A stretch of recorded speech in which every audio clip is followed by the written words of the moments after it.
Hello my country people, welcome back to the news.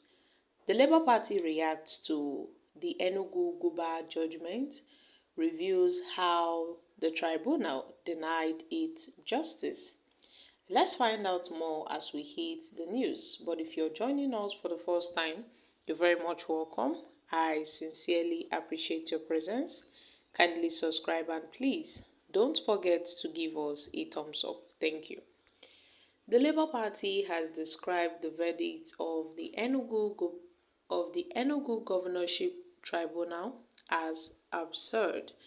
In a statement on Thursday, the party's national chairman, Julius Abure, said what played out at the tribunal was a miscarriage of justice. The tribunal had dismissed allegations of NYSC certificate forgery against the PDP candidate and the incumbent governor Peter Mba.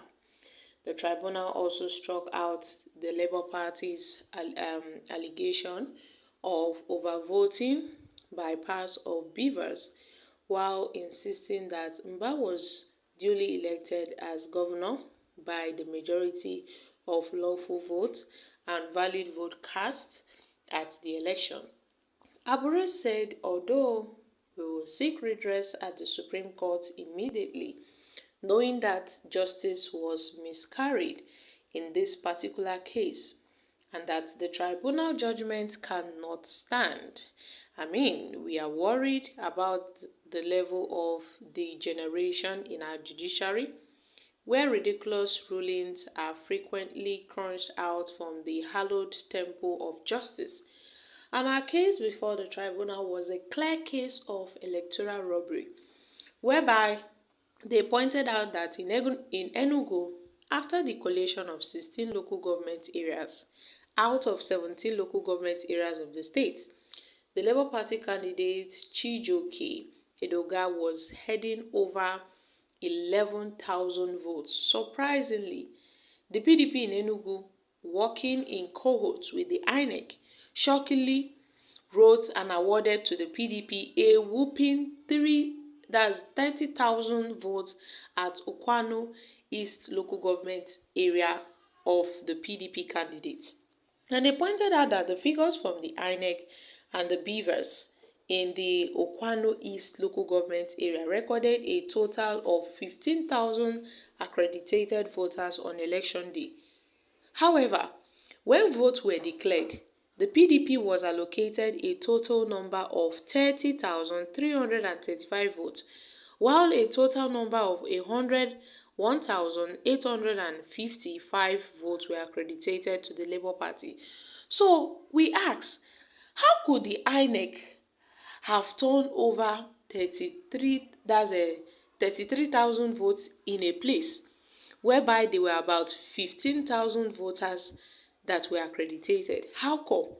So the remaining 18,000 voters, where were they coming from? Meanwhile, 15,000 voters were accredited. So they've also asked the tribunal to disqualify the PDP candidates for presenting a fake NYSC certificate. The authority of the NYSC confirmed that the PDP candidate absconded from the service and the certificate he parried was not issued by them. Doesn't it seem like an open and closed case? Yet, the tribunal saw nothing in a clear case of electoral forgery and perjury. Abure alleged that in the wake of the judgment, Governor Mba had embarked on a series of visits to the Aso Rock, and they've also taken notes of his level of confidence lately. However, they've ignored those enormous signs while hoping that the blind lady of justice would act impartially, but they were shocked by this judicial endorsement. The Labour Party may be weeping today for this travesty of judgment melted at the Labour Party, but we know that it will turn tomorrow. Evil, they say, triumphs when the righteous keep silent, but then we refuse to condemn it.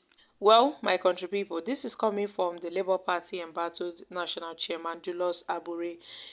Before now, there were allegations that Peter Mbah failed to fulfill his mandatory NYSC service obligations, that's the youth service obligations, before assuming a political post in 2003. On these grounds, they say, well, he shouldn't in any way contest for elections. He shouldn't have contested in the first place. And also, they talked about overvoting. They gave instances on overvoting whereby the PDP, they were having over 30,000 votes in a polling unit whereby 15,000 voters were accredited. So how come? What about the remaining 15,000 voters? How come? Where did these votes come from? So those were their arguments. And we've seen that with all said and done, Justice Marayu led three-member tribunal had given their judgment, and they kicked out the Labour Party's governorship candidate petitions challenging Peter Mbah victory in Enugu State. So my country people, the Labour Party has reacted, describing the verdict of the Enugu governorship tribunal as absurd. Guys, however, Nigerians have reacted to this. The Labour Party is the only party in Nigeria that must win every elective post in Nigeria, or there is a miscarriage of justice. The Labour Party is not accepting any judgment except they win. Now, wow! Tinubu has really come to destroy all institutions in this country. The Labour Party must wake up from its slumber.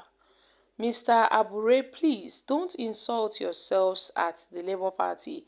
For 8 years, Enugu stagnated under one incompetent, clueless Nsukka man, and it is immoral to serve Enugu another clueless, anointed person. Okay, well, is it the first time that the elections will be conducted? There will always be a winner and a loser. Nigerian judiciary is so irritating and ridiculous. The judiciary in Nigeria, democracy is really endangered, and it is usually interpreted to suit any purpose very well. Okay guys, these are reactions from Nigerians. So my country people, I'm dropping here. What are your thoughts on this issue? Please kindly share your thoughts concerning this in the comment section. Thank you.